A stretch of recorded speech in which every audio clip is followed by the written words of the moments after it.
efisiensi ini kemudian banyak dimaknai oleh berbagai pihak. Memang efisiensi ini menjadi langkah awal di era pemerintahan Presiden Prabowo dan Gibran. Lalu kemudian banyak menerjemahkan kata efisiensi itu adalah pemotongan ya. Ada juga yang mengistilahkan realokasi anggaran gitu. Nah, memang ini dilematis di kita karena sebenarnya kalau kita mengacu kepada dasar undang-undang kita yang disebut dengan civil law system, sebenarnya itu negara itu sangat berperan penting terutama berkaitan dengan pelayanan publik karena dia menjadi disebut dengan public service obligation, artinya kewajiban. Tapi dalam perjalanan proses pemerintahan kita kemudian kita dimasuki dengan prinsip-prinsip kapitalisme, neoliberalisme yang kemudian diterjemahkan bahwa pemerintah tidak harus seluruhnya itu menanggung ya, aspek-aspek yang menjadi landasan di dalam pemberian pelayanan kepada publik atau kepada masyarakat. Dan dalam konteks ini maka kemudian masyarakat diminta untuk ikut berpartisipasi di dalam konteks bahwa pembiayaan itu yang berimplikasi kepada pelayanan kepada masyarakat itu juga masyarakat ikut terlibat. Maka kita bisa melihat layanan dasar seperti yang disebutkan tadi ya Mas Ahmad bahwa seperti pendidikan, kesehatan, ya infrastruktur itu kemudian kita ikut terlibat di dalam proses pembiayaan itu misalnya kan. Pendidikan masih pada sampai level pendidikan dasar menengah, selebihnya masih dibayar. Kemudian kesehatan juga ada BPJS. Semua itu adalah merupakan pendekatan-pendekatan kapitalisme dan liberalisme sebenarnya yang masuk ke dalam peran publik. Padahal negara kita itu bukan common law sebenarnya. Civil law system itu ya negara yang mengurusi seluruh aspek kehidupan masyarakat. Tapi itu fakta lah bahwa sampai sekarang ini ya kita lihat nyatanya seperti itu ya. Bahwa banyak sekali yang merupakan kewajiban mutlak pemerintah itu kemudian kalau tidak bekerjasama dengan swasta, ya, masyarakat ikut dilibatkan di dalam proses pembiayaan untuk mendapatkan layanan kesehatan maupun juga pendidikan. Nah, seperti itu ya. Nah, tibalah kemudian era Presiden Prabowo yang kemudian langkah awal dalam rangka untuk mensukseskan program-program prioritasnya itu yang kemudian berimplikasi kepada pemotongan anggaran tidak hanya pemerintah pusat tapi juga daerah yang jumlahnya sekitar 306 triliun ya. Akibatnya daerah kemudian ya harus pintar-pintar bagaimana mensiasati agar efisiensi ini tidak berdampak ya, kepada kualitas pelayanan publik. Nah, eh, saya ingin memulai diskusi kita pagi ini dengan kita memahami bersama bahwa dilema sebenarnya itu bukan sesuatu yang bisa menghalangi kualitas pelayanan kalau kemudian sejak awal langkah-langkah kita itu didasari pada satu prinsip dasar dalam pelayanan publik dan bahkan di dalam tata kelola pemerintahan. Apa yang kita sebut dengan istilah akuntabilitas. Jadi saya memperlihatkan bahwa sebenarnya ini filosofi pemerintahan sejak dulu bahkan sebelum Masehi, 3000 sebelum Masehi ya. Sampai kemudian era Masehi kita lihat bahwa dari era Mesir kuno, Babilonia, Roma dan Inggris ya di abad ke-11 itu kita memang sudah melihat bahwa pemerintah dalam mengelola pemerintahan itu memang harus akuntabel. Nah, ini yang menjadi prinsip ya sehingga nanti kita bisa melihat bahwa uh, peristiwa di mana banyak pemotongan anggaran ini sebenarnya tidaklah menjadi sesuatu yang apa namanya mengagetkan kalau sejak awal memang kita mengelola pemerintahan itu dengan prinsip akuntabel sebenarnya ya itu yang saya kira penting eh, dan kita sudah mendeklar bahwa pemerintah Indonesia itu dan pemerintah daerah tentunya memang indikator pemerintahan yang baik itu ketika menerapkan good governance atau prinsip-prinsip governance dalamnya itu salah satunya adalah aspek akuntabel ya. Nah, akuntabel ini tentu berbeda dengan responsibility. Nah, akuntabel itu adalah memang kewajiban pemerintah untuk menyampaikan kepada si pengguna atau user. Dalam konteks ini adalah masyarakat atau publik. Sementara untuk kepentingan internal pemerintah itu disebut dengan responsibility, ya pertanggungjawaban. Jadi pertanggungjawaban itu mekanisme di dalam organisasi pemerintah untuk menjalankan seluruh aktivitasnya itu sudah sesuai dengan aturan mekanisme ya. Nah, secara berjenjang staf kepada kepala seksi, kalau masih ada kepala seksi, kepala bidang, kepala dinas dan seterusnya, itu namanya responsibility.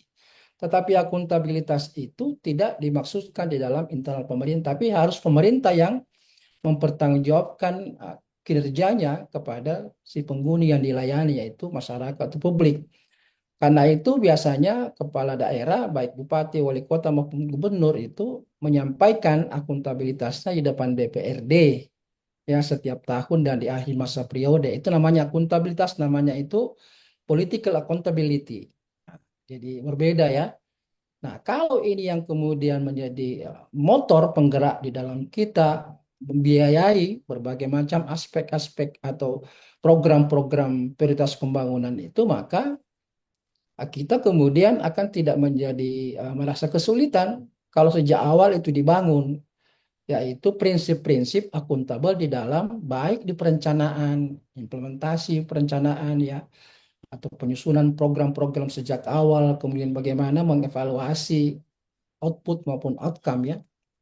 Ini yang saya kira menjadi penting, karena itu kita lihat sejak era reformasi di tahun 2010 Presiden mengeluarkan Perpres bahwa bagaimana birokrasi ini diperbaiki yang disebut dengan Green Design Reformasi Birokrasi lewat Perpres 81 2010 dan berakhir di tahun 2024 pas di akhir periode Presiden Jokowi. Nah, apa yang menjadi dasar di situ bahwa ada kesadaran bahwa pemerintah itu dalam menjalankan aktivitasnya jangan terlalu mengacu pada peraturan perundang-undangan, tetapi yang dikejar itu adalah kinerja. Nah, itu kita lihat dari 2010, 2014 itu yang diburu itu kinerja. Jadi ukuran berhasilnya pemerintahan itu, organisasi pemerintah diukur ketika dia berkinerja. Makanya namanya itu performance based organization, organisasi berbasis kinerja. Maka terbitlah Permen nomor 53 tahun 2014 itu yang namanya Sistem Akuntabilitas Kinerja Instansi Pemerintah. Jadi kinerja yang akuntabel. Makanya akuntabilitas kinerja, bukan sekedar kinerja, tapi akuntabel.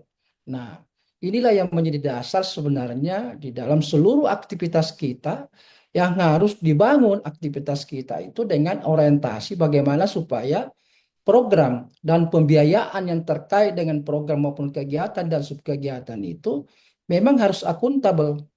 Artinya bisa pertanggungjawabkan keluar, bukan pertanggungjawaban administratif ya, yang sifatnya kita di apa namanya dimonitor, dievaluasi, dibina oleh inspektorat, ya kan, kemudian BPK dan seterusnya, bukan, karena mereka itu hanya mengevaluasi terkait dengan input dan proses yang terjadi di dalam birokrasi pemerintah, tidak menilai sejauh mana kepuasan masyarakat terhadap kinerja atau program atau prioritas prioritas kegiatan yang dirasakan oleh masyarakat. Jadi baru yang kemudian diwakili oleh apa yang kita sebut dengan ombudsman yang menilai kualitas pelayanan publik yang diberikan oleh pemerintah.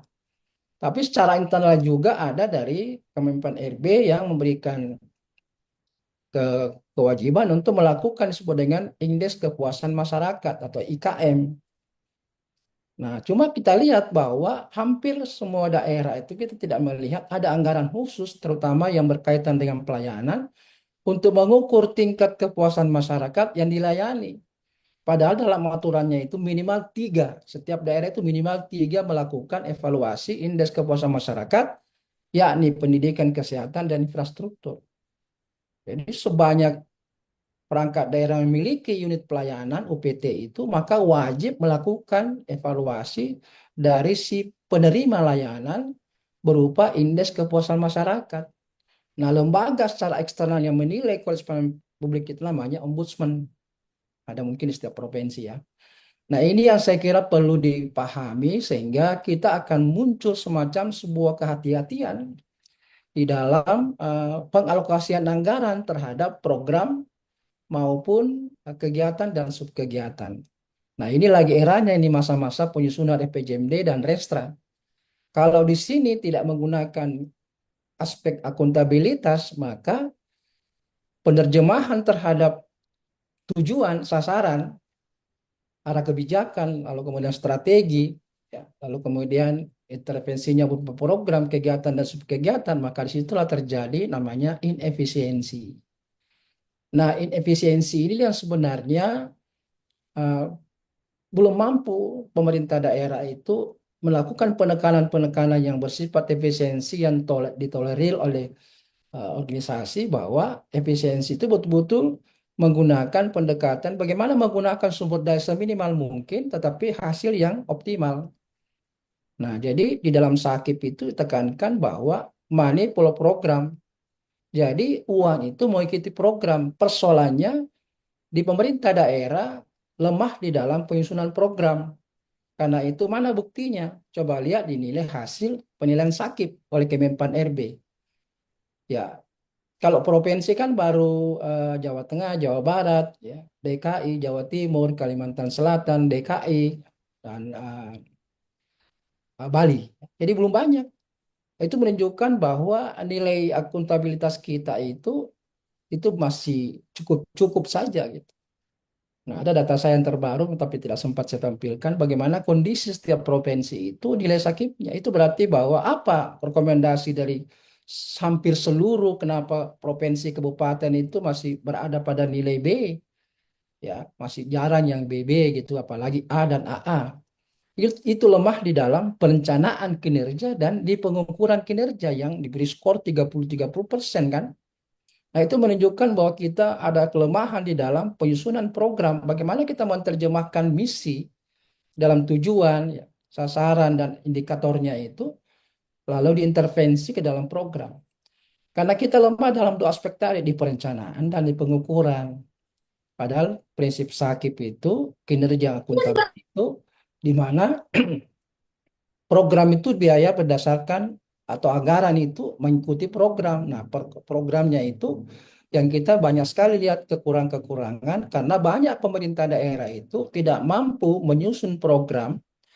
Bagaimana program di dalam tahap sasaran itu yang memang tergambar target selama 5 tahun, yang kemudian indikatornya jelas, lalu kemudian sasarannya itu harus berbasis pada prinsip-prinsip yang disebut dengan SMART gitu kan, baik di peraturan Menpan maupun di instruksi Mendagri nomor 2 tahun 2025 itu, bahwa setiap perencanaan itu harus menggunakan prinsip SMART, simple, measurement, ya kan, attainable gitu kan. Nah, itu tidak tercapai sehingga ada miss biasanya antara di perencanaan dengan program. Karena juga tidak menggunakan prinsip apa disebut dengan critical success factor. Nah, Oh, definisi-definisi Pak, penting perlu belum dimasukkan ada, dalam belum penyusunan terlihat. baik di level RPJMD maupun di Renstra. Nah, di sini sebenarnya titik krusial kenapa tidak efisien. Karena banyak sebenarnya pembiayaan itu tidak tepat sasaran. Walaupun program itu, kegiatan itu dicapai, tapi tidak menyelesaikan masalah karena ada kesalahan di dalam merumuskan program-program yang merupakan bentuk intervensi terhadap sasaran yang ingin dicapai. Nah, inilah yang sebenarnya saya katakan tadi sebenarnya tidak dilematis kalau sejak awal memang cara pembuatan program kegiatan itu benar, lalu kemudian alokasi anggarannya juga tepat dengan menggunakan prinsip efisien, ya kan, dan efektif begitu. Nah, makanya kita lihat di sini di gambar ini bahwa memang sangat ditekankan pentingnya pemerintah itu akuntabel, sehingga kita tidak kaget dengan efisiensi yang ditekankan oleh Presiden Prabowo sebenarnya.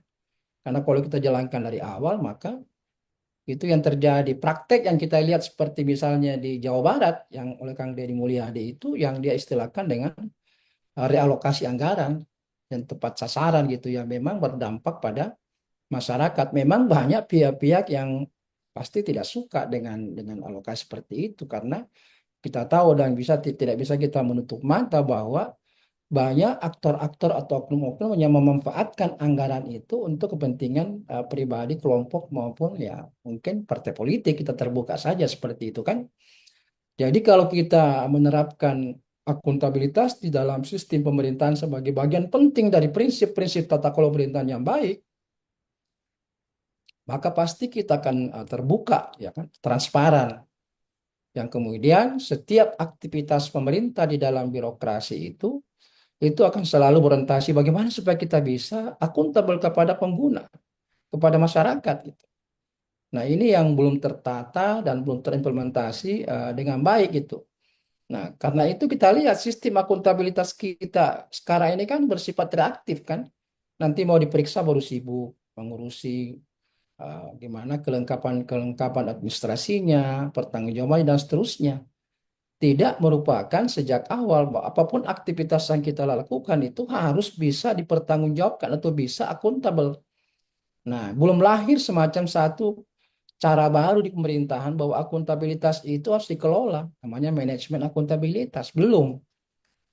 Kita pasti terjebak di dalam mekanisme pertanggungjawaban di mana mengacu pada aturan dan SOP-nya kan, tapi tidak mempertanggungjawabkan kepada publik. Nah, ini masalahnya. Seandainya seperti misalnya Indonesia lagi diundang untuk masuk menjadi anggota dari eh, OECD gitu kan, Organisasi Ekonomi Negara-Negara Maju, di mana kita lihat bahwa di dalam cara-cara merumuskan anggaran maupun program di negara-negara OECD itu yang sekitar sekarang 40 negara, itu dimulai dari setiap kegiatan itu, maka masyarakat terlibat dan mempertanyakan apa tujuannya kegiatan itu, dari mana uangnya, berapa jumlahnya, siapa yang melaksanakan, bagaimana partisipasi masyarakat di dalam kegiatan itu, bagaimana cara memonitor, ya kan, dan seterusnya sehingga betul-betul tidak ada aktivitas yang tidak terpantau karena transparan gitu. Nah, ini yang menjadi roh sebenarnya di dalam pemerintahan terutama berkaitan dengan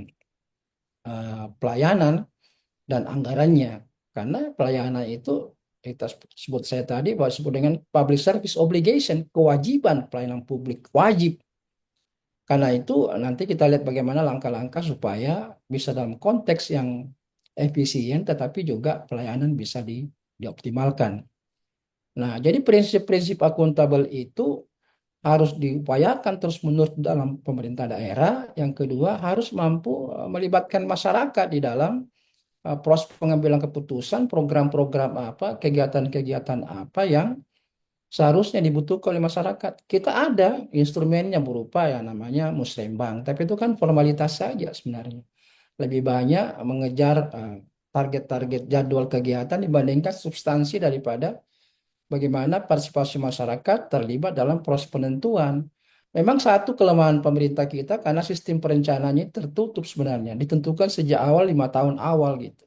Lalu kemudian dimodifikasi di setiap tahun, tapi tidak banyak berubah karena itu menjadi tanggung jawab kepala daerah yang janji politiknya ketika dia berkampanye pasti harus dicapai kan, karena itu akan dipertanyakan oleh lembaga politik yaitu ya DPRD. Ini kelemahan-kelemahan yang sebenarnya ke depan bisa harus diperbaiki.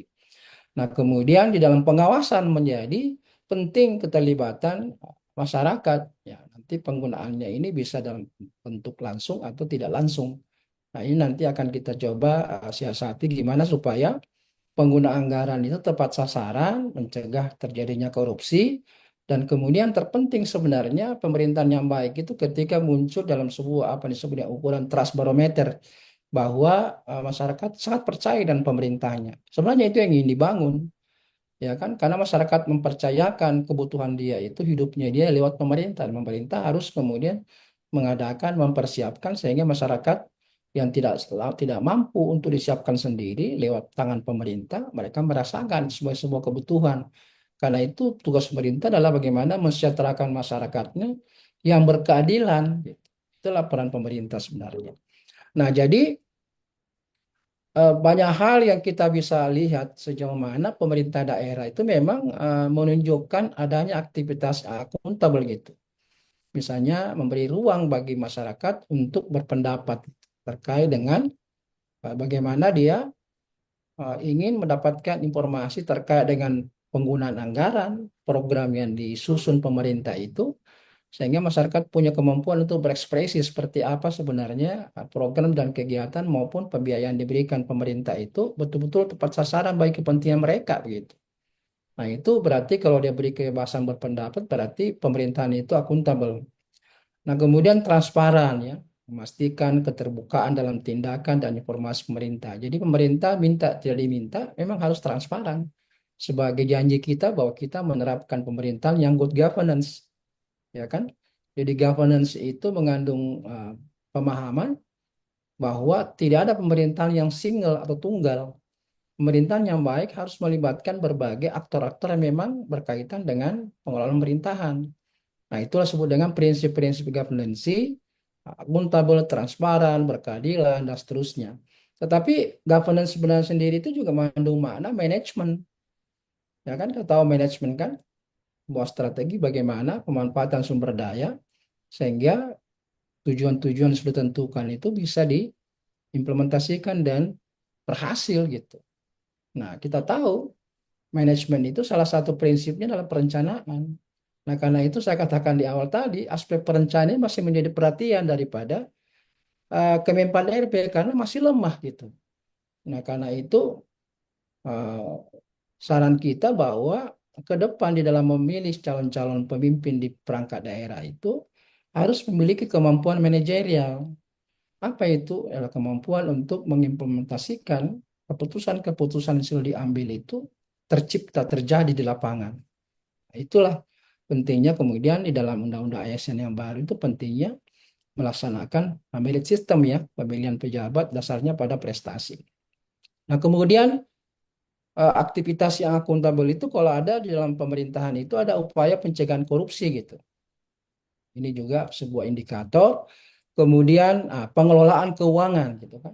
Mengelola negara secara akuntabel dan transparan sudah itu menjadi uh, dasarnya ya. Kemudian perencanaan pembangunan. Nah, ini yang di sini penekanannya bahwa harus mampu melibatkan masyarakat di dalam perencanaan dan evaluasi pembangunannya yang saya jelaskan tadi ya.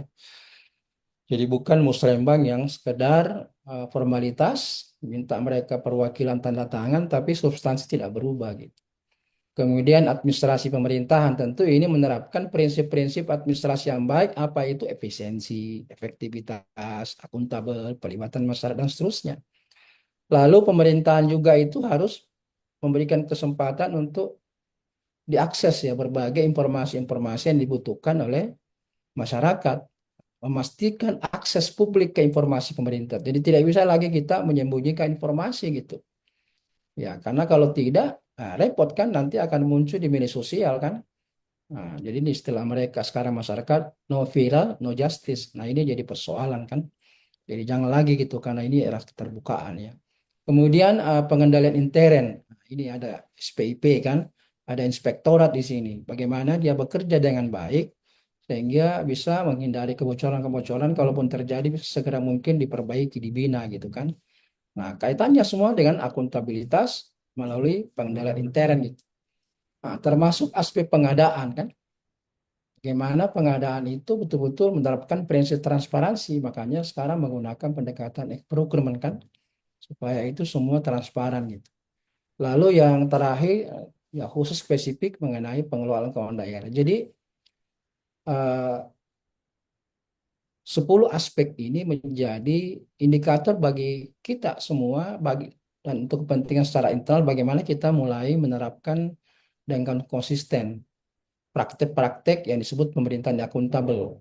Termasuk masyarakat bisa menilai apakah pemerintah daerahnya itu sudah akuntabel atau tidak dengan memperhatikan prinsip-prinsip ini ya. Nah, beberapa sebenarnya sumber-sumber yang bisa digunakan pemerintah daerah sehingga bisa efisien. Nah, tentu di sini memerlukan tindak lanjut. Yang pertama berkaitan dengan optimalisasi sumber daya. Nah, sumber daya ini bisa bersifat manusia, bisa bersifat non manusia gitu kan.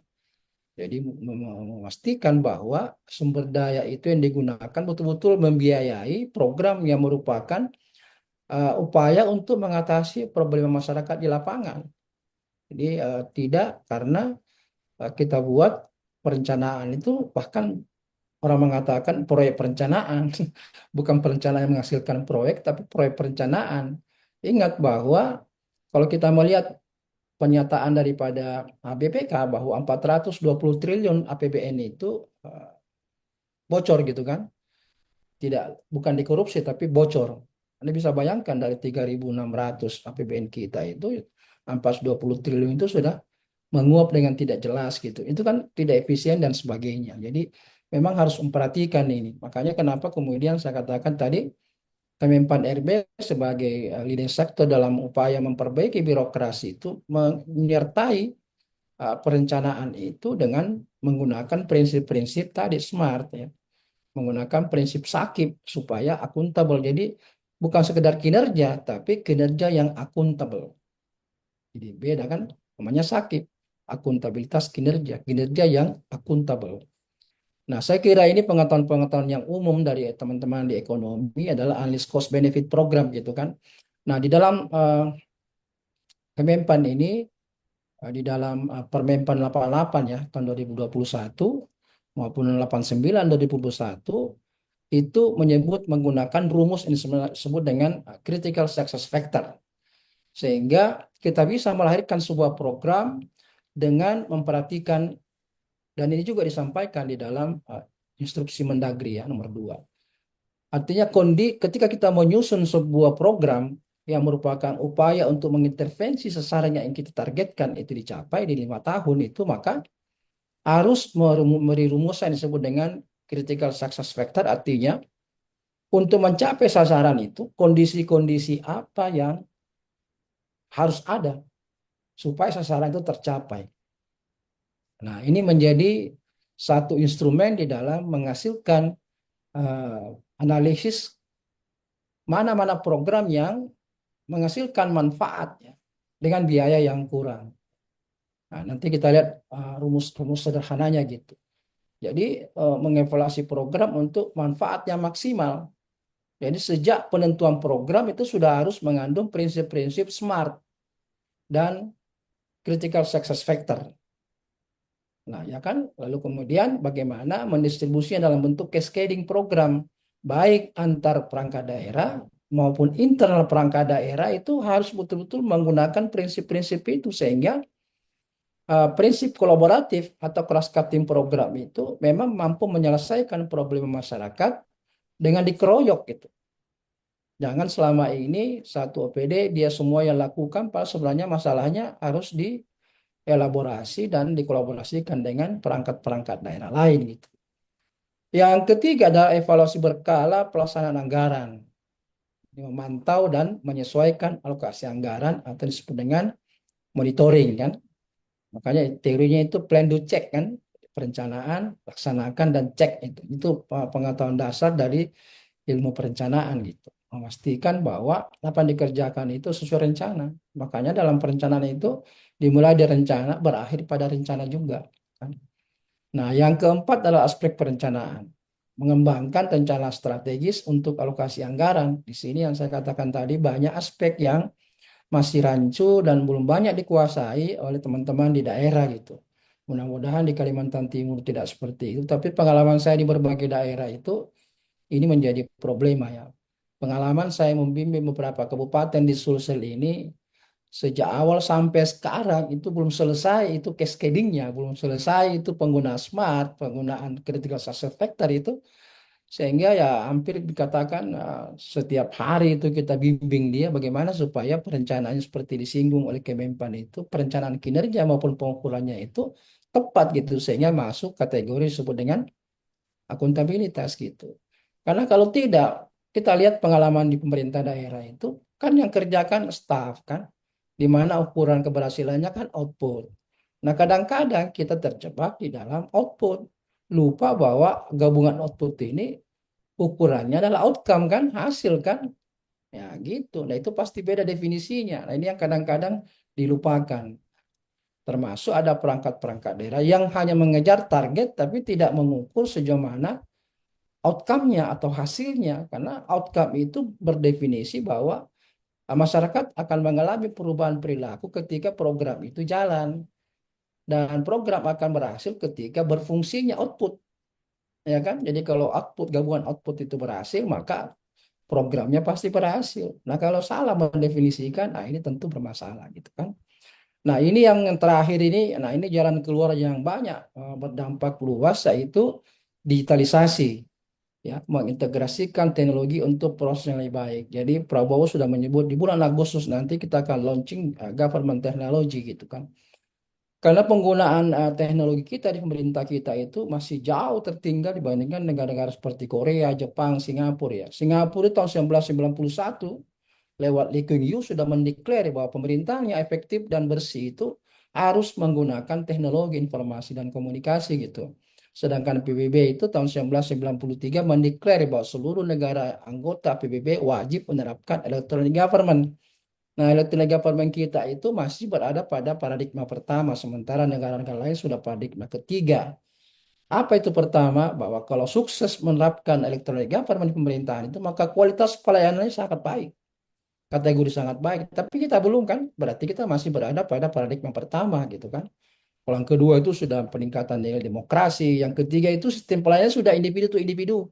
Bukan lagi publik tapi individu ke individu. Nah, seperti di Korea Selatan itu sudah dipraktekkan hal seperti itu. Nah, ini nanti kemudian kita lihat bagaimana pemerintah sudah mengeluarkan berbagai regulasi baik berupa Impres, Perpres terakhir ini tentang wajib pemerintah daerah itu membangun menerapkan apa yang disebut dengan arsitektur SPBE, sistem pemerintahan berbasis elektronik sebagai kata ganti dari electronic government, dan bagaimana daerah menyusun peta rencana SPBE-nya karena kedepannya ini datanya itu satu di pusat, sehingga aplikasi itu tidak lagi kita membuat aplikasi tapi aplikasi yang dipakai bersama begitu.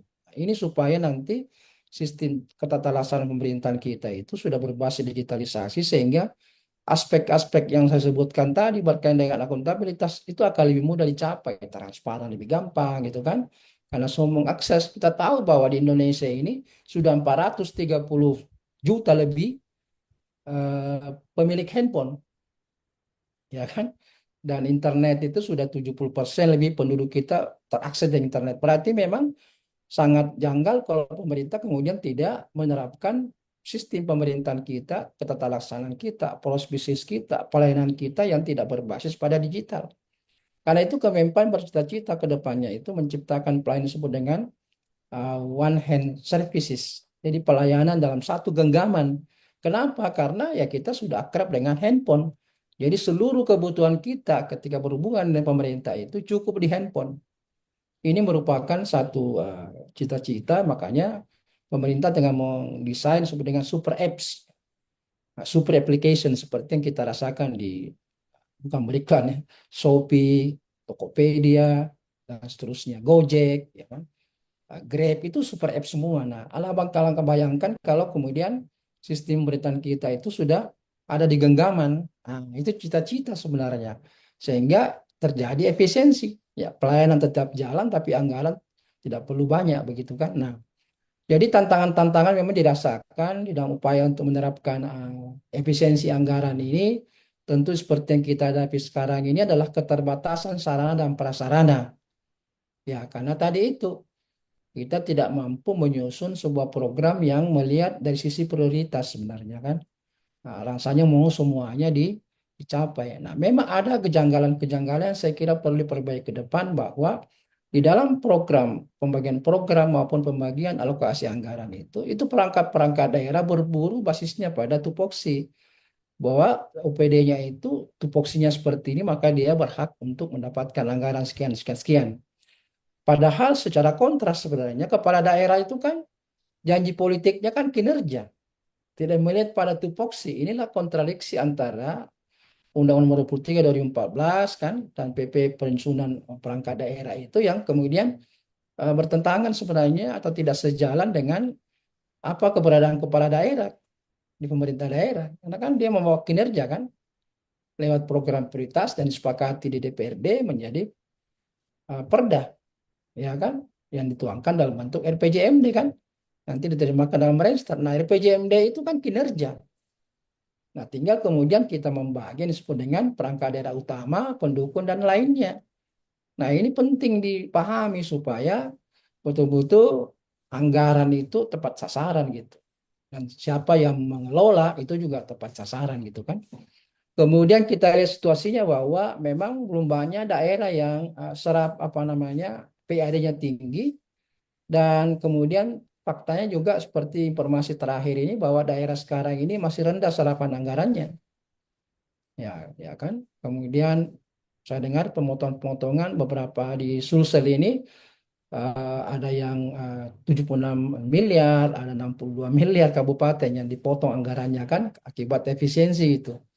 Bahkan saya dengar seperti Kota Makassar itu di 1 triliun ya, besar sekali memang. Tapi itulah kondisi nyata yang tidak bisa kita apa namanya lawan karena itu perintah pusat kan. Sebagaimana kita bersiasat supaya anggaran yang terbatas itu tepat sasaran gitu. Tentu yang jadi persoalan itu adalah bagaimana target-target itu dimodifikasi sesuai dengan kemampuan keuangan, jangan memaksakan gitu kan. Jadi kinerja itu bukan jumlah uangnya, target itu tepat sesuai dengan ukuran atau tidak gitu. Nah, disitulah saya katakan tadi di RPJMD, di Renstra itu betul-betul harus hati-hati bahwa jangan mengejar jumlah, karena makin jumlah uangnya berarti kan tanggung jawabnya besar. Tetapi bagaimana kinerja yang ditentukan, yang diharapkan oleh kepala daerah itu dalam 5 tahun itu ada masa-masa awal transisi itu yang kemudian mungkin anggarannya terbatas. Tetapi begitu misalnya di tahun kedua, di tahun ketiga atau keempat itu disitulah digenjot sebenarnya target-target karena disitulah mesin birokrasi sudah bekerja. Dan di tahun kelima tentu ya turun lagi kan karena persiapan untuk mengakhiri masa jabatan sehingga betul-betul kita bisa pertimbangkan di dalam alokasi dan target sasarannya. Itu di sasaran yang perlu kita modifikasi gitu kan. Nah, yang ketiga, nah ini yang saya sebutkan tadi, kurangnya pengetahuan dan keahlian. Jadi seperti saya jelaskan beberapa daerah sekarang di Sulsel ini memang kesulitan kita untuk melihat bagaimana perencanaan pengukuran kinerjanya itu betul-betul terukur dengan menggunakan prinsip SMART dan critical success factor gitu. Nah, ini tentu perlu pelatihan-pelatihan khusus yang jangan kemudian diserahkan kepada konsultan, jadinya tidak pintar-pintar itu orang-orang di Bapeda, orang di organisasi dan inspektorat gitu yang menangani ini sebenarnya. Dan terakhir tentu stres ya. Nah, ini juga tantangannya juga ya. Kalau dipaksa untuk bisa mendapatkan anggaran ya, untuk bisa membiayai seluruh program-program dari kepala daerah, tapi sumber-sumber dan kreativitas masih rendah, ini tentu tantangan tersendiri ya.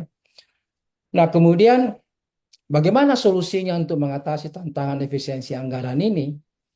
Nah, tentu harus duduk bersama, terutama menyepakati RPJMD itu targetnya berapa, ya.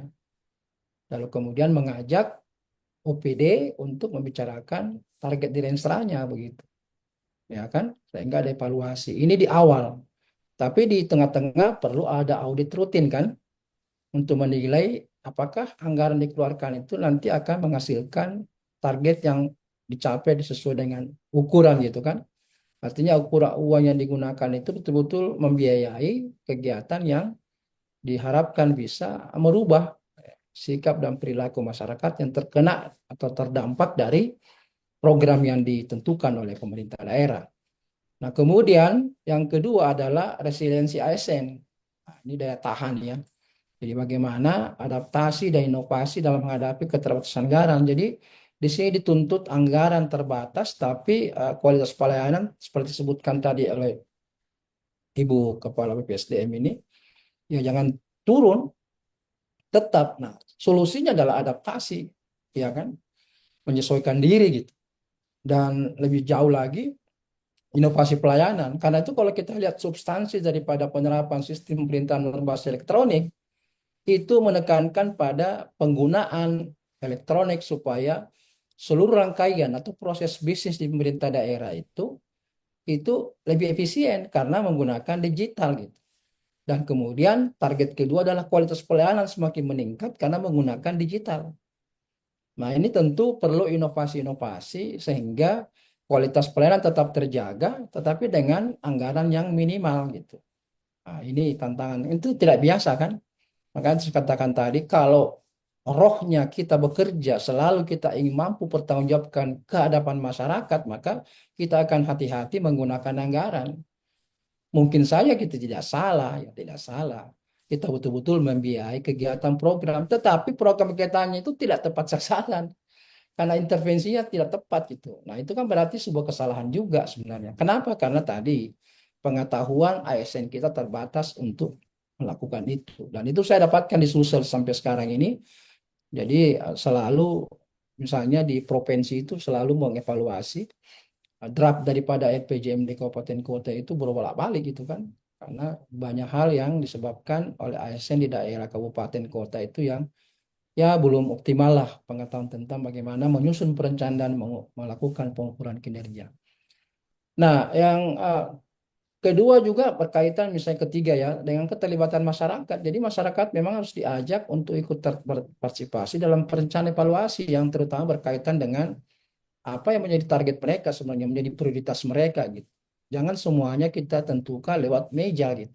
Kita hanya berdiskusi internal di birokrasi atau daerah, tapi tidak melibatkan masyarakat. Ada sih mekanisme yang disebut dengan musrembang ya kan, tapi itu tidak optimal begitu. Jadi betul-betul kita bisa paling tidak mungkin perwakilan dari tokoh-tokoh masyarakat yang mengenali apa-apa saja menjadi target prioritas kepala daerah ketika janji politiknya disampaikan pada saat menjelang pilkada itu. Nah, itu yang dilibatkan kemudian bisa secara sederhana kita bisa mendapatkan informasi mana-mana yang merupakan program-program prioritas karena bagaimanapun juga tidak mungkin daerah mampu membiayai seluruh kepentingannya berdasarkan anggaran yang sangat terbatas kan. Nah, solusi mengatasi juga seperti katakan tadi pentingnya penggunaan sistem teknologi informasi kan, ya, sistem digital untuk meningkatkan transparansi dan akuntabilitas. Dan yang terakhir ada pelatihan dan pengembangan. Ini tadi solusi bagi masih kurangnya pengetahuan ASN kita terkait dengan penyusunan sistem perencanaan yang baik, gitu. Sehingga nanti implikasinya juga itu berdampak pada nilai akuntabilitas pemerintah daerah yang semakin baik karena kualitas SDM yang bagus gitu. Makanya program-program berkelanjutan untuk meningkatkan keterampilan ASN dalam anggaran itu bisa kita peroleh ketika misalnya akibnya di perangkat daerah dan kemudian sakitnya di pemerintah daerah secara kumulatif itu lewat pekerjaan inspektorat untuk menilai sejauh mana akibnya OPD itu terlihat. Berarti kalau masih rendah kualitasnya berarti perlu rekomendasi dari BKD untuk merekomendasikan pegawai tersebut yang menangani aspek perencanaan dan pengukuran kinerja itu untuk ditingkatkan kualitas kompetensinya begitu kan. Nah, apalagi tinggal menunggu kebijakan baru ini Kemenpan, diskusi saya kemarin dengan Deputi RB, bahwa sementara ditunggu ini kebijakan tentang perubahan nomenklatur SAKIP. Jadi kalau dulu itu SAKIP, ada I-nya kan, Sistem Akuntabilitas Kinerja Instansi. Sekarang nanti SAKP saja namanya. Nah, ini tentu kita tunggu seperti apa arah kebijakan itu dan apa yang berubah gitu kan. Nah, karena itu ini berkaitan dengan kemampuan ASN kita ke depan untuk menyerap seperti apa kebijakan baru tentang SAKP karena bukan lagi sakit kan. Nah, ini mungkin yang paling penting dari seluruh apa namanya materi kita pagi ini ya. Pendekatan yang strategis apa yang bisa kita gunakan, bagaimana perencanaannya, metode dan cara yang bisa digunakan ya agar anggaran terbatas ini dalam arti efisien tapi kualitasnya tetap terjaga. Nah, ini yang saya kira yang saya ingin sampaikan paling penting pengetahuan bagi siapapun peserta webinar bahwa ada satu ilmu banyak sebenarnya sih ilmu-ilmu ini, tapi saya menyerap satu saja yang disebut dengan matriks Eisenhower gitu kan, terutama dalam kaitan dengan perencanaan. Jadi untuk mampu menggunakan atau mencapai aspek efisiensi dalam perencanaan dan implementasinya itu, maka dua hal yang harus kita kuasai dan menjadi pedoman kita dalam menentukan. Kita tahu bahwa banyak hal yang ingin dilakukan, baik berupa program maupun kegiatan, subkegiatan, tapi kan anggaran terbatas. Maka prinsip-prinsip yang harus kita gunakan di dalam menentukan skala prioritas itu, dalam situasi seperti sekarang ini, maka kita menggunakan dua kata kunci. Penentuan program yang kita akan implementasikan di tahun pertama, 2, 3, 4, dan 5 itu harus melihat dari sisi penting dan mendesak. Penting tapi tidak mendesak, itu juga tidak menjadi prioritaskan, atau mendesak tapi tidak penting. Nah, jadi di sini sebutkan bahwa penting itu keadaan atau situasi yang memiliki dampak signifikan terhadap tujuan jangka panjang dan nilai-nilai organisasi. Nilai itu maksudnya misi dan seterusnya, visinya ya. Lalu aspek penting yang menjadi pertimbangan kita adalah mendesak. Mendesak itu apa? Keadaan, situasi yang memerlukan perhatian segera dan seringkali berkaitan dengan tenggat waktu yang dekat. Nah, matriks Eisenhower ini memberikan kepada kita satu pilihan-pilihan ya yang kita sebut dengan prioritas ya. Nah, kita lihat kan ada 4 pilihannya: penting, mendesak, tidak penting, tidak mendesak. Gitu kan? Tentu yang kita jadikan dasar nanti dalam penentuan program yang kita utamakan itu adalah di sebelah kanan atas yang disebut dengan krisis. Ya. Kenapa yang sebelah kanan atas menjadi penting? Karena dia masuk di dalam range penting dan mendesak. Ya kan? Jadi krisis memerlukan perhatian segera karena penting untuk diatasi. Nah, silakan berdiskusi dalam tim perencanaan baik RPJMD, tim perencanaan RPJMD maupun tim perencanaan Renstra di masing-masing perangkat daerah. Jadi ini yang harus disepakati oleh setiap tim, mana-mana program kegiatan yang sifatnya krisis. Kalau yang lain kan tidak kan. Misalnya tidak mendesak tapi penting, misalnya perencanaan strategis kan itu penting tapi tidak mendesak kan. Atau aktivitas tidak produktif ya. Nah, sebaiknya dihindari karena tidak penting dan tidak mendesak. Atau gangguan yang dapat didelegasikan, yaitu gangguan yang mendesak tetapi tidak penting untuk tujuan jangka panjang. Ya kan? Jadi kata kuncinya strategi sebenarnya itu sesuatu yang sifatnya harus segera diatasi karena kalau tidak berdampak luas gitu kan. Ada strategi jangka panjang tapi itu sifatnya rutinitas organisasi. Itu mau tidak mau dikerjakan. Ada sifatnya jangka panjang dampaknya tapi tidak dalam jangka pendek. Nah, karena itu saran saya menggunakan matriks ini untuk menentukan sasaran, kemudian indikatornya, programnya, kegiatan nanti di Renstra itu upayakan supaya menggunakan pendekatan krisis. Jadi hanya yang krisis yang kita ambil untuk kita prioritaskan program itu menjadi program yang dimasukkan di dalam Renstra, itu kan?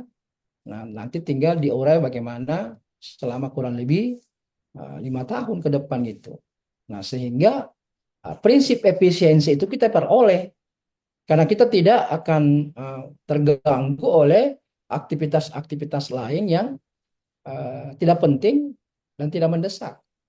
Jadi hanya yang penting dan mendesak itu yang kita jadikan sebagai program dan kegiatan maupun subkegiatan. Selain itu jangan.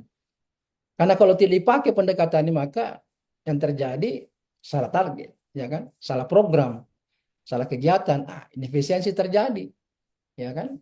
Nah, tinggal kemudian outcome-nya itu kita ukur berdasarkan namanya itu tema pembangunan kan, tahapan pembangunan maksudnya.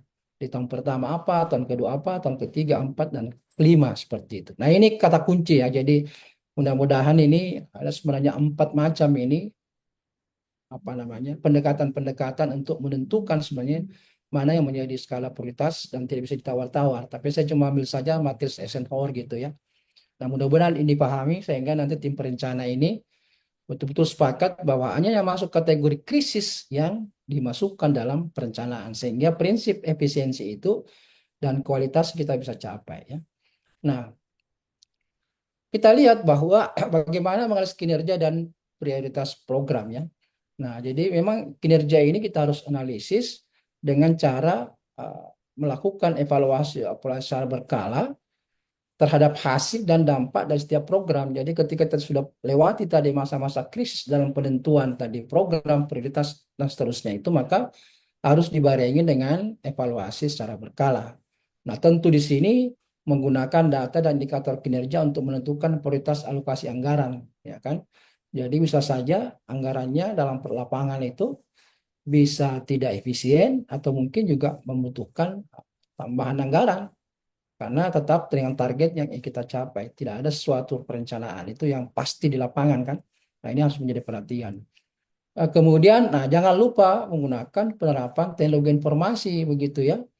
Nah, jadi penerapan e-government atau SPBE ya, yang saya sudah sampaikan tadi.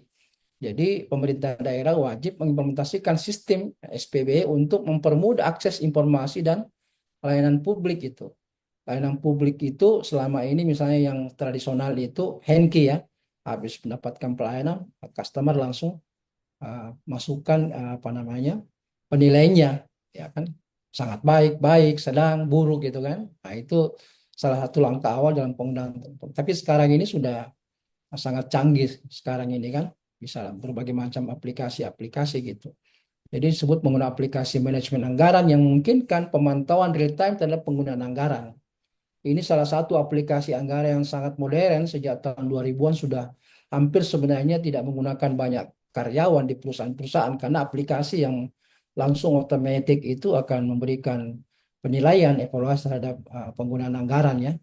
Nah, apalagi sekarang sudah tahun 2020 ya, pasti lebih canggih lagi gitu, pakai AI dan sebagainya kan. Nah, ini yang saya singgung tadi, pelatihan dan pembangunan sumber daya manusia ini supaya ya orang-orang di setiap perangkat daerah. Fakta yang saya dapatkan di daerah itu yang melakukan perencanaan itu sebuah program atau perencanaan, keterlibatan kepala dinas, keterlibatan kepala bidang ya, itu lemah gitu. Nah, ada indikasi memang malah diserahkan semua ke sebuah program. Nah, sebuah program ini untung-untung dia lulus sertifikasi misalnya perencanaan. Kalau tidak, nah akhirnya kan pengalaman saya beberapa daerah itu ketika diminta untuk presentasi apa RKPD-nya atau renstranya, itu menggunakan renstra kepala daerah yang lama.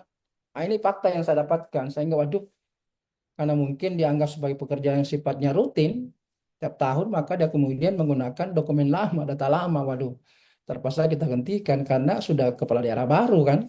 Masa menggunakan renstra kepala daerah lama yang sudah berhenti gitu kan. Nah, ini karena pengetahuan yang baik dari SDM yang ada di perangkat-perangkat daerah ini belum mengikuti perkembangan gitu. Sehingga ini menjadi bagian dari upaya bagaimana supaya efisiensi itu bisa kita peroleh dengan bertumpu juga pada kualitas kompetensi daripada SDM di perangkat-perangkat daerah, karena uangnya kan di perangkat daerah kan. Nah, karena itu pelatihan-pelatihan workshop tentang manajemen anggaran dan pelayanan publik itu perlu diberikan gitu. Dan mendorong ASN untuk mengikuti pendidikan dan pelatihan yang relevan dengan tugas dan tanggung jawab mereka ya. Nah, ini yang saya katakan tadi awal, pentingnya adanya partisipasi masyarakat gitu. Jadi ada forum-forum publik gitu kan. Jadi bukan musrembang yang terlalu formalistik, tetapi sesuatu yang seringkali dilakukan dalam rangka membantu pemerintah. Ingat, governance itu kan ada di situ aktivitas yang minimum.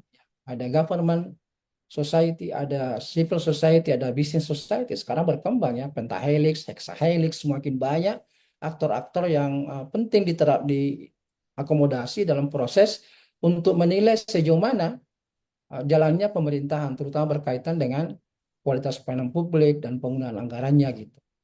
Jadi ada mekanisme umpan balik yang diterapkan pemerintah daerah yang memungkinkan kemudian masyarakat bisa memberikan saran dan kritik terhadap pelayanan yang diberikan. Kemudian, nah ini pengelolaan sumber daya yang efisien. Tentu perlu audit internal kan. Nah, ini tugasnya tentu apa namanya inspektorat, terutama di sini inspektorat kualitas anunya kan, orang-orangnya gitu. Penting ditingkatkan gitu sehingga audit internalnya itu bisa betul-betul efektif begitu kan. Nah, kemudian menggunakan pendekatan zero based budgeting di mana setiap program harus dibenarkan dari awal setiap tahun anggaran. Jadi jangan membuat proses perubahan justru di tengah-tengah gitu kan, tetapi dari awal sudah direncanakan bagaimana supaya tepat sasaran gitu. Kemudian ini yang saya kira tadi tersinggung depan di kita sudah singgung, evaluasi dan monitoring berkala gitu kan. Nah, jadi harus menetapkan indikator kinerja yang jelas untuk setiap program kegiatan. Nah, ini hati-hati karena biasanya di dalam penentuan indikator sasaran dari PJMD itu membuat satu indikator yang kemudian ukurannya tidak diperoleh dari Kementerian Pembina atau lembaga pembina gitu. Supaya harus hati-hati gitu kan. bagaimana kemudian indikatornya itu betul-betul sudah standar gitu kan. Kemudian melakukan audit eksternal untuk memastikan akuntabilitas dan transparansi dalam pelanggaran. Jadi baik yang bersifat internal maupun eksternal harus secara simultan digunakan di dalam pengelolaan atau pengauditan daripada penggunaan anggaran dan kualitas daripada dampak anggaran yang diberikan terhadap sebuah program maupun kegiatan. Dan yang penting saya tadi kita sudah singgung berkaitan dengan inovasi dan pelayanan publik gitu ya. Nah, sudah saatnya sekarang ini bahwa layanan itu seharusnya sudah berbasis digital. Seperti saya katakan tadi, kondisi real masyarakat kita itu sudah terakses informasi internet dan hampir setiap orang itu menggunakan lebih dari satu handphone ya. Nah, karena itu super apps ya di dalam pelayanan itu dalam satu genggaman menjadi satu keniscayaan ke depannya karena kita sehari-hari luar biasa kan menurut Suharsip yang penciptakan Facebook bahwa media sosial sekarang bergeser akibat daripada ditemukannya TikTok gitu kan. Nah, sehingga orang lebih senang menggunakan TikTok dan itu merubah sebenarnya kan apa namanya orientasi penggunaan daripada media sosial mau X mau Instagram maupun Facebook itu sekarang dirubah oleh eh, TikTok gitu kan. Nah, jadi kita bisa melihat bagaimana kemudian mengembangkan sebuah model pelayanan baru yang lebih efisien seperti layanan berbasis digital gitu. Banyak contoh-contoh diberikan oleh Kemenpan melalui inovasi pelayanan publik di setiap daerah itu yang memang berhasil meningkatkan layanannya dengan menggunakan digital misalnya Jemberana misalnya kan dengan apa namanya aplikasi Patiknya itu betul-betul bisa mengurangi stunting dengan menggunakan digitalisasi gitu kan. Nah, ini contoh bagaimana pelayanan itu berhasil dengan menggunakan digitalisasi. Nah, kemudian juga bisa misalnya menerapkan praktik terbaik dari daerah lain, ya, benchmark ya. Nah, kita bisa gunakan untuk kita modifikasi dan kita adaptasikan di tempat kita sehingga inovasi itu bisa baik dengan tentu tujuannya untuk melihat praktek efisiensinya ya dan efektivitas daripada pencapaian target yang sudah ditentukan. Nah, ini perlu kita apa namanya adopsi, jangan malu-malu mengadopsi gitu kan. Nah, inilah saya kira eh, apa namanya materi yang sempat saya hari ini ya, sampaikan. Mudah-mudahan bisa menambah ya pemahaman kita bersama terkait dengan pentingnya efisiensi dalam kaitan di satu sisi memang juga kualitas pelayanan tetap terjaga. Terima kasih. Saya kembalikan ke Mas Ahmad Muzaki. Terima kasih. Assalamualaikum warahmatullahi wabarakatuh. Waalaikumsalam warahmatullahi wabarakatuh. Terima kasih banyak Bapak Prof. Dr. Sangkala atas paparan yang begitu komprehensif dan mencerahkan yang mungkin. Banyak sekali poin-poin penting yang bisa kita ambil dan renungkan. Gini saatnya kita masuk sesi yang tak kalah penting, yaitu diskusi dan tanya jawab. Bagi Bapak Ibu peserta yang memiliki pertanyaan atau ingin menyampaikan tanggapan, kami persilakan untuk raise hand atau menuliskannya di kolom chat. Tentu efisiensi ini pasti berdampak pada kita semua ya. Mungkin ada yang menjadi keresahan Bapak Ibu ASN atau masyarakat yang saat ini mungkin bisa melakukan sharing-sharing terkait apa yang menjadi renungannya. Apakah ada?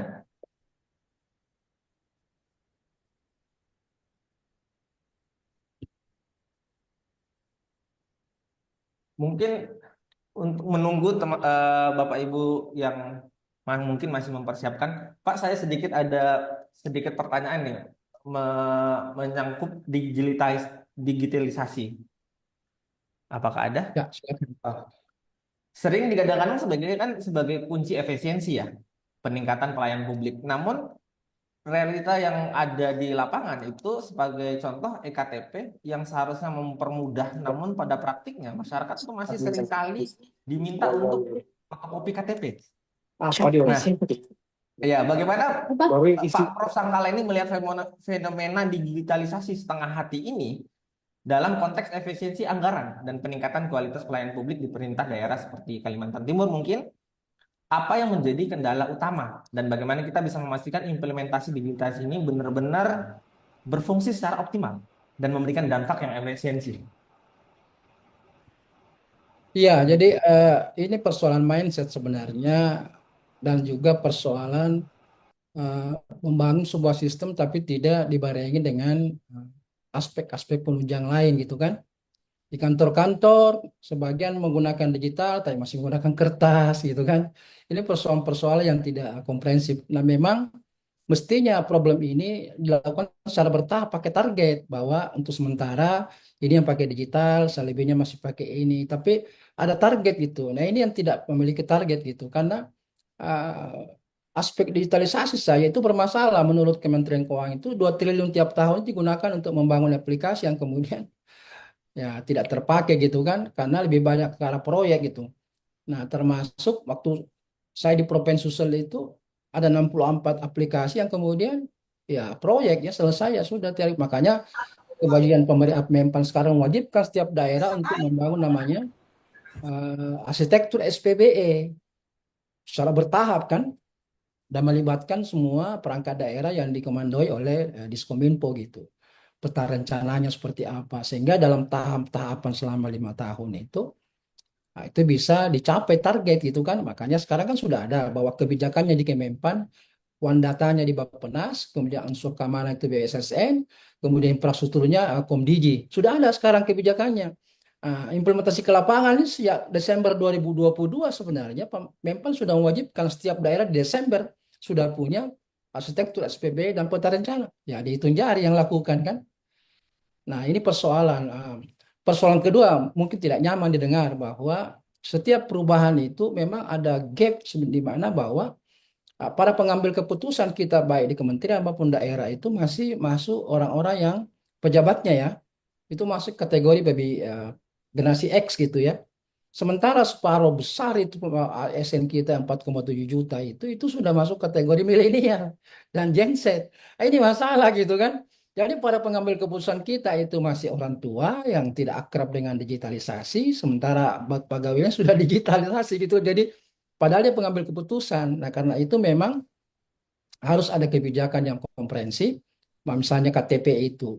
Yaitu karena Dari absen, absen. salah satu kelemahan kita itu bahwa kementerian kita itu tidak harmonis antar Was kementerian was. yang lain itu tidak harmonis Kemendagri misalnya KTP-nya tapi Kemenpannya misalnya atau Komdijinya misalnya itu kan harus betul-betul serentak bekerja sama di situ sehingga jelas lalu direncanakan kan apa dulu dan seterusnya ini tidak jalan masing-masing nah, sehingga hasilnya seperti itu misalnya reformasi birokrasi ya kan itu kan misalnya pengurangan struktur birokrasi mana eselon 3 4 kan mesti dihapus. Yang terhapus hanya sampai kementerian lembaga, tapi pemerintah daerah kan Kemendagri tidak sampai menghapus semua, cuma eselon 4 saja. Ini kan tidak harmonis kan. Jadi itu faktor-faktor seperti itu sebenarnya. Jadi saya heran juga satu presiden tapi malah satu Menko, tapi kalau prakteknya kan berbeda-beda gitu. Nah ini yang saya kira masalah koordinasi menjadi masih penyakit besar di kita di pemerintahan gitu ya. Itu ya Pak. Oh iya. Ah, Mungkin Sandi. ada sedikit ego-ego ya Pak ya di Iya, itu kementerian-kementerian. ego sentral itu sangat namanya disebut dengan silo, silo birokrasi atau silo mentality kalau orangnya ya. Iya, jadi udah siap dong, Bu. Ada tanah, ada. Mungkin ini ada pertanyaan Pak dari kolom chat ini. Ini Ya, dari Muhammad Ridwan ini. Bagaimana pendapat Bapak terkait model kepemimpinan Gubernur Jabar terkait efisiensi anggaran pelayanan publik? Yang kita tahu ini kan saya sempat membaca berita sekitar 7 triliun ya untuk relokasi anggaran. Ini kan Ayo sedikit sendiri aja. banyaknya memberikan banyak atensi masyarakat dulu Pak. Bagaimana pendapat Bapak itu terkait hal itu? Iya, jadi di Jawa Barat ini sebuah fenomena baru di mana seorang gubernur mampu mengoptimalkan power daripada media sosial gitu kan. Dan beliau melakukan sejak 5 tahun yang lalu ya, masih jadi anggota DPR itu mereka menggunakan medsos untuk mungkin sasarannya juga untuk mendapatkan simpati saya ketika nanti pilkada kan 62% kan pemilihnya luar biasa gitu. Nah, lalu kemudian kebiasaan itu dibawa ke dalam pemerintahan kan. Nah, di mana memang dia terlepas kita kita tidak lihat dari niatnya ya, tapi yang jelas yang nampak ke permukaan itu memang dia ingin supaya anggaran yang ada dia itu makanya istilah mereka itu realokasi kan realokasi kepada hal-hal yang memberikan dampak besar kepada Bagus. pemerintah daerah. Makanya dia punya moto pemerintahan itu kan ketertiban, keindahan, dan kebersihan kan. Nah, Anda bisa lihat kan bagaimana sungai ya kan dia tata gitu. Sehingga dia lihat bahwa dalam periode pertama ini tidak sempat lagi untuk berdiskusi dengan DPRD sebagai sebuah model pemerintahan yang governance itu karena dianggap lama kalau diskusi dengan DPRD kan sementara ini sudah mau diskusi karena namanya banjir itu setiap saat bisa datang. Nah, itulah yang kami lakukan. Yang kemudian, nah DPRD-nya ini harus juga mulai mindset yang terbuka gitu kan.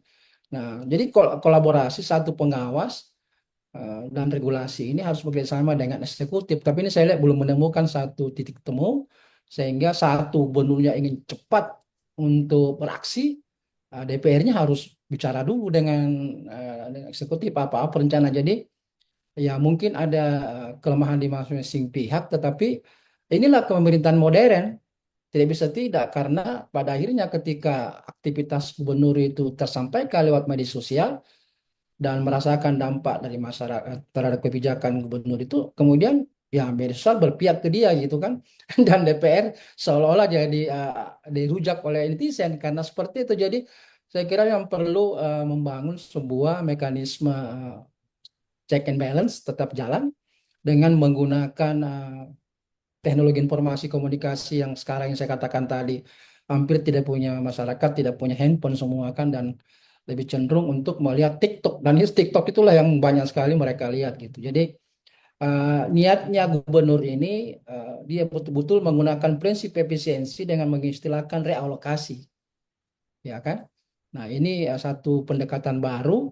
Nah, cuma mungkin realokasinya tidak bicara dengan DPRD. Nah, ini yang tentu DPRD menuntut karena ya salah satu tugas budgeting kan dia gitu kan. Tapi dia katakan bahwa ini untuk tahap pertama memang sulit, apalagi misalnya menggusur ini. Anu kan kalau diskusi dengan DPRD akan lama lagi prosesnya kan, sementara sudah harus eksekusi gitu kan. Jadi saya kira mungkin mudah-mudahan ada apa namanya titik temunya ini. Tapi yang saya stressing di sini bahwa baik DPRD maupun eksekutif harus menemukan titik temu ya. Karena era sekarang era digital gitu. Tidak hanya kita pemerintahan digital tapi masyarakat sudah memanfaatkan gitu kan, bahwa demokrasi dengan setiap orang bebas berbicara di media sosial tidak bisa kita lawan gitu kan. Nah, sehingga pemerintah itu harus adaptif untuk memanfaatkan itu kan. Tadi partisipasi masyarakat kan penting dalam penggunaan anggaran dan perencanaan anggaran kan. Nah, lewat media sosial itu kita bisa dapat sebenarnya masukan-masukan dari masyarakat lewat media sosial atau lewat suara-suara netizen. Jadi saya kira ke depan memang pemerintahan ini akan mengalami perubahan terutama dalam pemanfaatan digital. Karena itu pihak pemerintah dan legislatif harus kemudian bisa mengadaptasi diri dengan situasi itu. Tapi tetap tadi prinsip-prinsip efisiensi itu harus tepat kan, tepat tepat program, tepat kegiatan, dan tepat penggunaan anggaran, dan transparan disampaikan saja gitu. Sehingga nanti masyarakat akan menumbuhkan rasa percaya kepada pemerintah daerah. Saya kira begitu ya. Oh iya, betul. Iya berarti tidak hanya dituntut adaptif Pak ya, tapi juga DPR itu dituntut untuk juga ikut berlari kalau misalkan di konsepnya di Provinsi Jabar ya. Dituntut untuk Iya, bergerak gitu. iya. Tidak bisa dilawan, namanya kekuatan. Coba saja pemerintah pusat saja beberapa kebijakan-kebijakan misalnya gas melon kan dibatalkan. Kenapa? Itu yang Hmm. istilahkan tadi disebut no viral, no justice kan. Kalau diviralkan pemerintah tidak bisa mengelak, mau tidak mau. Misalnya PPN 12% kan batal semua kan. Jadi tidak Betul. bisa kita melawan. Paling bagus kita adaptasi kan, memanfaatkan potensi itu untuk kepentingan bersama sehingga good governance itu yang merupakan prinsip pemerintahan itu jalan gitu kan. Dipicu oleh digitalisasi. Gitu ya. Oke. Oke. Ini Pak ada pertanyaan dari kolom chat juga ini dari Pak Buli atau Bu Buli ini. Izin Pak Prof bertanya terkait dengan implementasi SPBE di beberapa daerah terpencil yang masih berada pada indeks SPBE yang nilainya cukup, di mana nilai-nilai indikator evaluasi untuk infrastruktur teknologi informasi di daerah terpencil masih memiliki tingkat kematangan 1 dan 2, mengidentifikasikan bahwa suatu daerah tersebut belum didukung oleh infrastruktur. Misalnya, mohon maaf, bisa diataskan dulu. Sebentar. Lagi. Minta tolong. Ya. Untuk bisa naikkan sedikit nih. Mana tadi sampai mana? Mengindikasikan bahwa suatu daerah tersebut belum didukung juga oleh infrastruktur, misalnya jaringan teknologi informasi dan komunikasi atau internet. Bagaimana Pak Prof melihat fenomena ini? Iya, jadi itulah kemudian di dalam surat edaran Kemenpan RB itu di tahun 2022 mewajibkan semua daerah untuk membangun arsitektur SPBE. Nah, SPBE itu menggambarkan sebenarnya ada dalamnya target-target yang kita capai. Misalnya, kita masih lemah dari sisi infrastruktur apa namanya ketersambungan internet. Itu program prioritas tahun keberapa. Jadi memang lagi-lagi duduk bersama SPB kita itu kita ingin capai kan di dalam penilaian arsitektur SPBE dan peta rencana SPBE itu kan ada skor-skornya kan. Nah, karena itu kita mau capai itu apa yang kita lakukan. Nah, makanya setiap daerah itu wajib. Kalau tidak ada ya susah gitu kan. Sehingga itu yang disebut tadi bahwa alokasi anggaran itu betul-betul kita bicara penting dan mendesak gitu kan. Dari sisi SPBE kira-kira apa yang paling penting? Ya kan, akses internet, sarana prasarana, kualitas SDM yang memahami SPBE dengan berbagai aplikasi berdasarkan apa kepentingan OPD. Kan itu semua dibangun kan. SDM-nya bagaimana? Itu di peta rencana jelas itu. SDM yang menguasai ini berapa? Kita mau capai target berapa orang? Itu ada semua di dalam. Bagaimana manajemennya? Bagaimana ada semua. Bagaimana Kominfo itu berkolaborasi dengan semua perangkat daerah. Perangkat daerah A butuh aplikasi apa? Sudah ada atau belum? Yang dipakai bersama. Ada semua di situ. Jadi kalau masih rendah nilai SPB-nya, berarti tidak punya arsitektur SPB dan peta rencana SPB, sehingga alokasi anggaran itu didasarkan pada arsitektur dan peta rencananya. Sehingga setiap tahun itu ada target tahun sekian, tahun pertama apa? Infrastruktur. Ya sudah infrastruktur dulu, jangan jalan saja gitu. Dan banyak pengalaman daerah yang di Sulsel saja itu baru 3 kabupaten yang punya arsitektur SPB dan peta rencana SPB dan 24 kabupaten kota. Ya provinsi sudah ada. Itu berarti kan tidak ada perhatian. Nah, itu kan. Nah, itu fakta-fakta di lapangan. Nah, mungkin bisa menjawab Pak Muli. Mungkin ada dari teman-teman, ada Bapak Ibu yang mau langsung berdiskusi, mungkin bisa raise hand.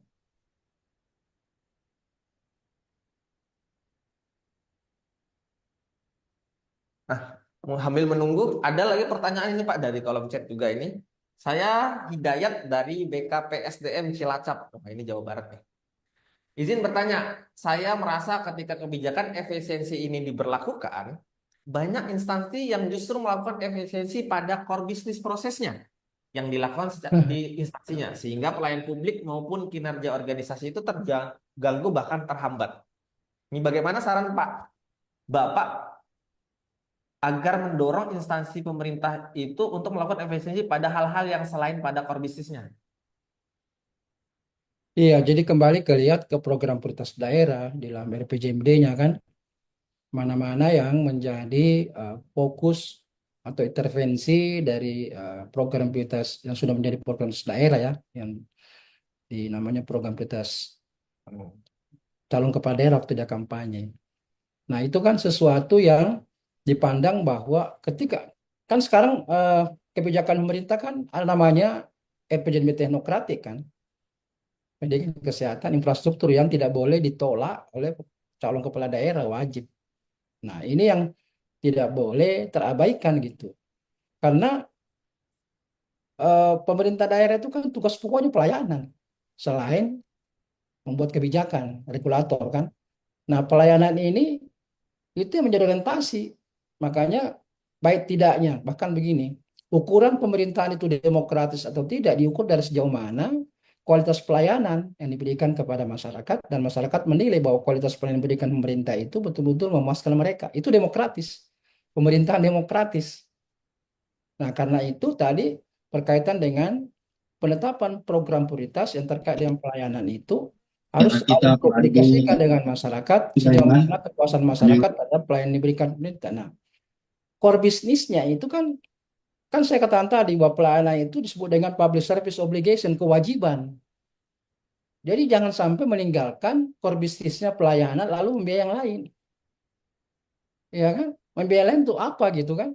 Pertama tadi kalau tugas kepala daerah itu kan sesuai dengan program prioritasnya itu ada sesuatu visi yang ingin dicapai lewat misinya. Nah, itu jangan sampai diabaikan karena dianggap pemerintah ada kepala daerah tidak berhasil di dalam menjalankan tugas-tugasnya. Jadi core business itu akan bervariasi setiap periode pemerintahan. Tetap sama pendidikan, kesehatan, infrastruktur. Tapi tadi itu prioritasnya yang mana itu tergantung pada kepala daerah yang terangkat kan. Tetap dalam konteks pelayanan ya. Tapi penekanan-penekanan itu tergantung apa yang dianggap penting oleh kepala daerah yang kemudian masuk menjadi RPJMD jadi perda gitu kan. Nah, ketika itu menjadi core business daripada kepala daerah yang baru, nah itu harus dijawab dengan implementasi pelayanan yang harus berkualitas optimal. Tidak bisa tidak kan. Nah, kalaupun yang lain-lain itu ya tetap namanya kan tugas rutin seperti Dukcapil dan sebagainya itu kan rutin ya. Tapi yang ada di dalam visi dan misi itu tidak boleh diabaikan. Makanya itu ada beberapa pengalaman saya di daerah itu, ada perangkat daerah yang kemudian hanya bekerja 6 bulan. Lalu dia minta kerjaan lain karena dia tadi tidak mampu mendistribusi sebenarnya. Nah, makanya penting disebut dengan penyederhanaan struktur birokrasi. Tapi kadang-kadang kan OPD itu dibentuk nyontek daerah lain. Di sana 53, 54. Buat juga padahal yang ingin dicapai kepada daerah itu apa? Iya kan? Makanya kan susun namanya peta poros bisnis kan. Itu kan terungkap nanti berapa OPD yang kita butuhkan. Sehingga OPD itu bekerja berdasarkan tugas yang diberikan oleh kepala daerah terpilih kan. Nah, pentingnya RPJMD, jadi setelah menyusun RPJMD itu lantas kita ngitung berapa perangkat daerah yang dibutuhkan sebenarnya. Jangan tetap ada karena basisnya tupoksi tadi. Ini harus ada karena tusi tapi kan bupati atau gubernur kan yang dia pengen kan kinerja tercapai lewat RPJMD itu. Nah, seperti itu. Jadi terjadi efisiensi sehingga unsur yang menjadi core business dalam pelayanan itu tetap terjaga. Tapi catatan saya itu core bisnisnya berdasarkan visi misinya gubernur atau kepala daerah yang baru. Gitu. Karena berubah kan. Tetap pelayanan core bisnis, tapi jenis pelayanan diprioritaskan itu tergantung pada. Karena kan pelayanan itu ada produk, ada jasa kan, ada administratif kan. Nah, tergantung di situ mana yang jadi prioritasnya kepala daerah ya. Nah, saya kira begitu ya. Mungkin begitu Pak Hidayat dari BKPSDM Cilacap.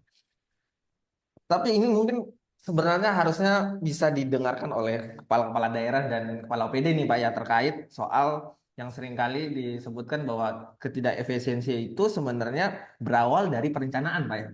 Ya, Nah, menurut Pak Prof. Sangkala dalam konteks efisiensi anggaran seringkali pemerintah itu dihadapkan dilema antara tuntunan melakukan penghematan, realitas bahwa perencanaan di tingkat daerah seperti pemerintah Provinsi Kalimantan Timur juga memiliki batasan termasuk dari sisi kapasitas sumber daya manusianya. Jadi memang pada fakta di lapangan kan perencanaan itu hanya diisi oleh staf, Pak. Sehingga ini yang menjadi seringkali kebocoran mungkin dan menghasilkan program-program yang tidak efisien. Bagaimana sih sebenarnya untuk meminimalisir hal itu atau paling tidak ada solusi yang konkret mungkin untuk masalah perencanaan tadi? iya. Jadi efisiensi itu kan terjadi di awal perencanaan sebenarnya. Nah, coba misalnya Kalimantan Timur sakitnya nilainya apa? 60 sekian kan? Nilai B gemuk atau B kurus. Itu kalau B itu hanya 60 sampai 70. Kalau kita kuliah dikonversi 60 70 itu dapat C. Ya, Nah, coba kalau nilai C. Kalau S3 itu di DO. Kalau C nilainya bisa bayangkan kan? Berarti ada masalah di dalam perencanaan yang saya katakan tadi. Rata-rata kesalahan pemerintah daerah itu lemah di perencanaan kinerja dan di pengukuran kinerja. Makanya Kemenpan maupun Inmen nomor 2 2005 dari Kemendagri itu menekankan pentingnya menggunakan prinsip-prinsip SMART. Bahwa program itu statementnya harus simple, bisa dicapai, ya kan? Dan rasional. Ini yang masih lemah dikuasai oleh para perencana. Jadi masa-masa sekarang saya kasih contoh tadi beberapa kabupaten saya bantu di sini itu bahkan hampir tiap malam itu Zoom untuk mengarahkan bagaimana supaya benar kalimatnya. Karena lemah di situ. Begitu salah di RPJMD, yakin dan pasti pasti rencananya salah ke belakang. Pasti terjadi inefisiensi karena tidak tepat sasaran kan. Nah, ilmu-ilmu tentang critical success factor itu harus dikuasai oleh para perencana. Nah, bagaimana tim di provinsi itu, di Bapeda itu menyusun itu? Harus betul-betul itu konkret. Makanya tadi fokus saya itu bagaimana peningkatan kualitas kompetensi SDM kalau mau efisiensi terjadi. Karena dia harus tahu bahwa kalau tidak tepat sasaran ini inefisiensi. Sudah anggarannya terbatas, pemberian lagi anggaran tidak tepat sasaran, pasti inefisiensi gitu. Jadi itu langkah konkretnya ya memang harus timnya ini benar-benar paham tentang bagaimana perencanaan yang ditekankan oleh Kemenpan itu perencanaan kinerjanya, kinerja apa yang mau dicapai dan ukurannya seperti apa. Di sinilah uang masuk gitu kan. Kan kinerja kan target. Berapa mau dicapai selama 5 tahun? Tahun pertama berapa? Tahun kedua berapa? Dan itu basisnya pada data. Tidak boleh pakai pendekatan kualitas. Naikkan saja 20%. Tidak bisa. Harus baseline-nya itu tahun lalu sebelum bupati gubernur terpilih itu berapa capaiannya? Ya kan? Misalnya stunting misalnya. Stunting kita tahun sebelum Anda masuk gubernur baru ini berapa? Nah, disitulah kita akan tingkatkan selama 5 tahun mau berapa. Itu pun juga kita bicara mengenai tahun berapa, tahun pertama berapa, tahun kedua berapa, itu harus dibicarakan. Dari situlah anggaran masuk kan. Nah, bagaimana ukurannya? Siapa OPD yang terlibat? Itu harus betul definisinya bagus gitu. Jangan selama ini kalau stunting misalnya kesehatan saja, padahal banyak OPD yang terlibat. Begitu ya pandangan saya. Ya. Ini ada pertanyaan lagi nih Pak dari Abdul Rozak BKP SDM Berau nih. Izin bertanya Pak, apabila setiap bidang di dinas telah mendigitalisasi layanannya dari pemberkasan hingga pelayanan publik, tapi bagaimana mengatasi adanya perbedaan data dari hasil tiap bidang? Karena misal ada perbedaan aplikasi atau sistem. Nah ini tadi yang disebutkan tadi ya, ada banyak aplikasi tapi berbeda-beda nih Pak. Sehingga datanya juga berbeda-beda. Sebenarnya ini solusinya gimana sih Pak? Nah, jadi memang kesadaran akan adanya kontradiktif di dalam pengguna aplikasi itu yang kemudian keluarlah Permenpan yang 2020 Desember itu semua daerah wajib menyusun arsitektur SPBE. Sehingga saya tarik contoh di Sulsel, itu ketika saya diminta membantu 64 aplikasi di setiap APD. Dan itu sulit diakses, ada yang sudah di-ban, macam-macam gitu. Karena proyek kan. Nah itulah sebutkan bahwa yang saya katakan tadi, Kementerian mengatakan setiap tahun itu 2 triliun anggaran untuk membangun aplikasi. Nah setelah ini tidak boleh lagi. Aplikasi itu aplikasi berbagi kan, bersama gitu. Jadi kalau sudah ada di nasional tidak boleh dipakai lagi. Karena memang rencananya itu bahwa data di kabupaten masuk di provinsi, provinsi masuk ke pusat. Nah, tadi kasusnya itu karena datanya tidak satu kan, masing-masing punya data. Nah, ini yang dibangun oleh arsitektur PB di mana satu data saja, tergantung dengan tingkat adminnya kan. Tentu kalau provinsi bisa ke kabupaten, kabupaten bisa ke provinsi, dan seterusnya. Pusat bisa mengakses sampai ke level kabupaten. Itu anunya sebenarnya intinya. Jadi data satu, makanya diminta supaya ada masyarakat one data gitu dibentuk sebenarnya, tapi belum terbentuk di semua kabupaten provinsi. Tapi memang tujuannya itu one data, makanya tanggung jawab Bappenas itu membangun one data. Nah, itu yang terjadi daerah kan aplikasi beda-beda belum terbentuk menjadi satu. Misalnya di tingkat Kabupaten Berau itu ya satu data saja. Nanti semua OP makanya membangun arsitektur itu melibatkan semua perangkat daerah dikomandoi oleh Diskominfo. Jadi dalam tim pembangun arsitektur SPW itu terlibat semua perangkat daerah yang kemudian selalu mendiskusikan membangun gimana mekanisme supaya terbangun menjadi satu aplikasi yang dipakai bersama gitu. Kalau masing-masing proyek ya susah itu. Tidak ketemu gitu kan. Pasti masing-masing PD buat sendiri. Nah, itu yang tidak dikendaki oleh Kementerian Keuangan. Gitu ya. Jadi penting itu sebenarnya satu data. Iya, Aplikasinya tapi satunya satu data saja gitu. Satu server iya, gitu ya. iya. Makanya dalam arsitektur PBE itu disebutkan kalau sudah punya di nasional jangan buat sendiri. Kecuali tidak ada. Kalau di kabupaten tidak ada, tanya provinsi. Ada tidak di provinsi? Kalau ada jangan pakai. Pakai provinsi punya. Supaya langsung terbentuk satu data kan. Nah, Nah, kalau betul. provinsi tidak ada, ambil pusat. Kalau pusat tidak ada, bisa dibuat sendiri kalau belum ada di pusat, di provinsi. Itu dimungkinkan. Nah, begitu nunya, jalan keluarnya tahapannya ya. Mungkin itu ya, itu jawabannya adalah kita bangun dulu infrastruktur SPBE-nya. Ya, Iya. seperti itu. Ini Pak tambahan Pak dari Salawati UPTD PSPAD. Izin bertanya, bagaimana tanggapan Bapak mengenai efisiensi anggaran yang berlebihan tanpa mempertimbangkan dampak pada kualitas layanan publik? Padahal itu sesuai dengan perencanaan yang sudah disusun, karena dapat mengurangi kepercayaan masyarakat dan mengancam pencapaian tujuan pembangunan. Jadi ini sebenarnya ada efisiensi anggaran, Pak, tapi ternyata cukup berlebihan juga, sehingga ada core-core bisnis yang mungkin ikut terefisiensi, Pak. Nah, itu bagaimana sih sebenarnya menilai apakah ini efisiensi sesuai dengan koridornya atau memang ini sudah kelebihan efisiensinya gitu? Nah, itu yang saya katakan tadi, memang harus duduk bersama dan kita lihat kembali apa sebenarnya target atau program prioritasnya kepala daerah, ya kan? Nah, kalau kita sudah tahu A, B, C, D, baru menggunakan tadi matriks Eisenhower kan, mana yang penting mendesak itu, dan itu kan kesepakatan kan. Nah, penting mendesak itu bukan bukan pendekatan kualitatif, ini penting tidak datanya harus pakai data. Mana data yang mengatakan ini penting mendesak? Sehingga tidak mungkin berlebihan kalau kita menggunakan pendekatan penting dan mendesak. Mendesak tapi tidak penting, nah, ya kan? Penting tapi tidak mendesak, kan bisa diabaikan semua itu kan. Misalnya kemacetan lalu lintas, bagaimana cara mengatasinya?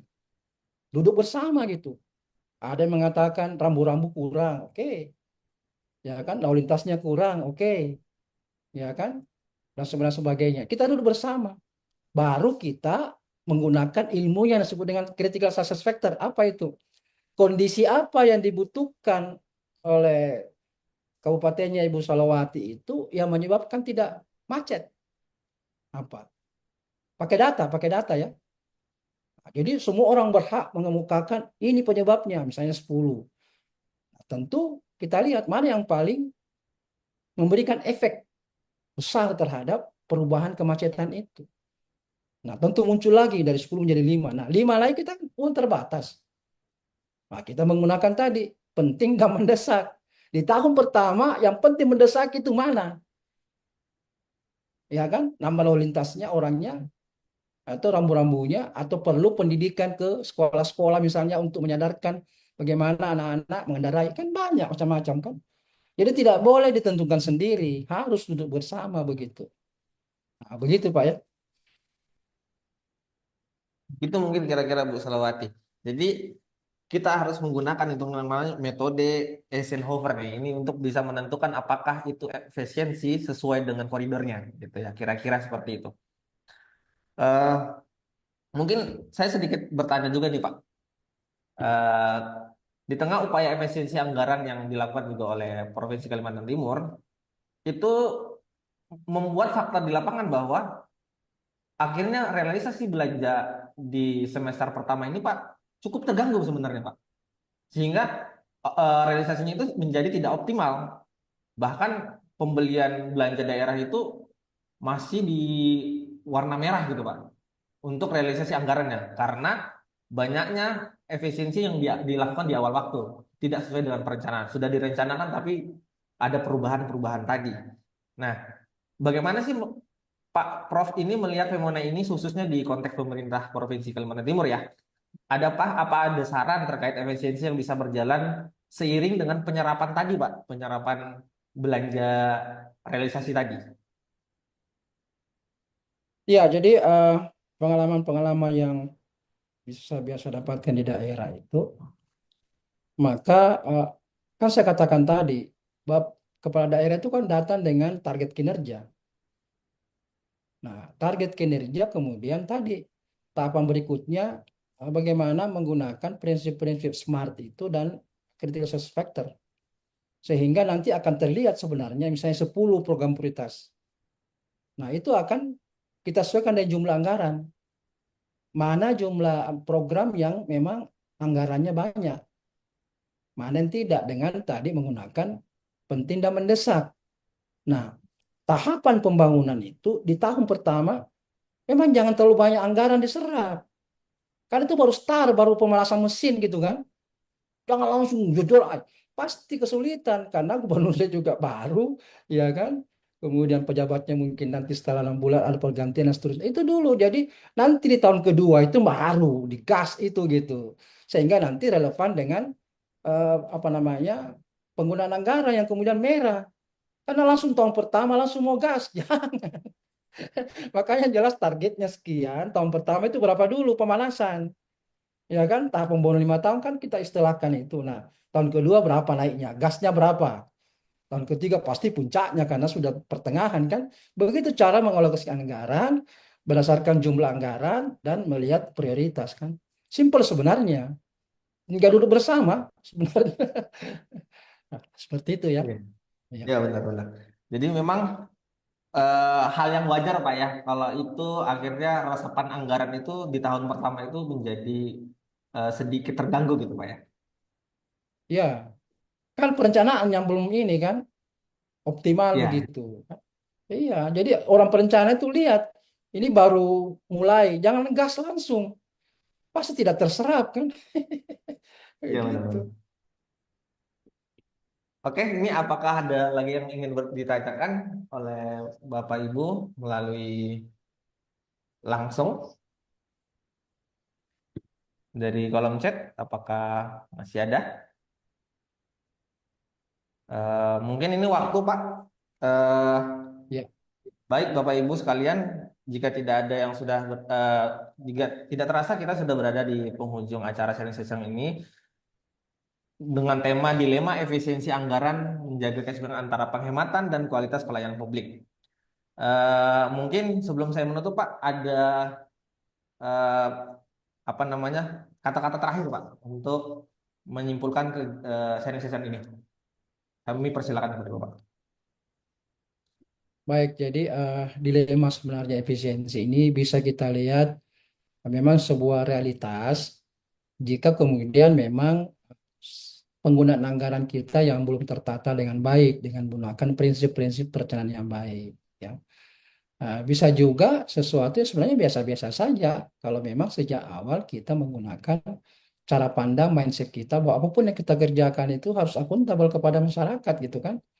Nah, jadi di sini memang pentingnya mindset itu, lalu kemudian yang sangat penting adalah pemahaman mengenai bagaimana mau perencanaan yang sesuai dengan prinsip-prinsip yang tadi gitu kan. Karena itu kalau memang SDM-nya masih lemah ya harus ditingkatkan. Jadi peran BPSDM ini kuat ini sebenarnya, tinggal bagaimana bekerja sama dengan BKD untuk merekomendasikan setiap pegawai cocoknya di training apa gitu, terutama misalnya di bagian kasubag program gitu kan, yang memang menangani setiap tahun itu harus tingkatkan kapasitasnya, termasuk di inspektorat gitu kan, supaya betul-betul Bapeda gitu kan, dan di bagian organisasi itu betul-betul harus berkolaborasi dengan baik sehingga betul-betul nanti perencanaannya itu, karena kalau salah di penetapan RPJMD lewat Perda ini nanti 2 tahun ke depan apa bisa dirubah. Bayangkan 2 tahun itu akan banyak pemborosan kan. Jadi usahakan saya tadi kan tekankan perencanaan di awal yang baik gitu kan supaya nanti 5 tahun tidak usah lagi, tinggal fokus bagaimana mengimplementasikan kegiatan dan anggaran kita sudah tentukan begitu. Saya kira demikian ya. Makasih. Oke. Oke, kami ucapkan terima kasih kepada Bapak Prof. Dr. Sangkala MA atas ilmu dan wawasan yang telah dibagikan. Semoga apa yang beliau sampaikan dapat menjadi bekal bagi kita ke depannya untuk untuk menghadapi tantangan efisiensi anggaran ini. Dan kami juga ucapkan terima kasih kepada Ibu Kepala BPSDM Provinsi Kalimantan Timur, Ibu Daerah Nina Wewi atas sambutan dan dukungannya. Dan tidak pula kami ucapkan juga terima kasih banyak kepada seluruh panitia dari Badan Pengembangan Sumber Daya Manusia Provinsi Kalimantan Timur atas kerja kerasnya, serta Bapak Ibu peserta yang telah meluangkan waktu dan partisipasi aktif dalam sesi ini. Semoga kegiatan ini bermanfaat dan berjalan sebagaimana mestinya. Saya mohon maaf apabila ada kesalahan dan kekurangan dari saya sebagai moderator sharing session episode 81. Akhir kata, saya Ahmad Muzaki pamit undur diri. Assalamualaikum warahmatullahi wabarakatuh. Ya, salam, maaf lahir batin. Baik.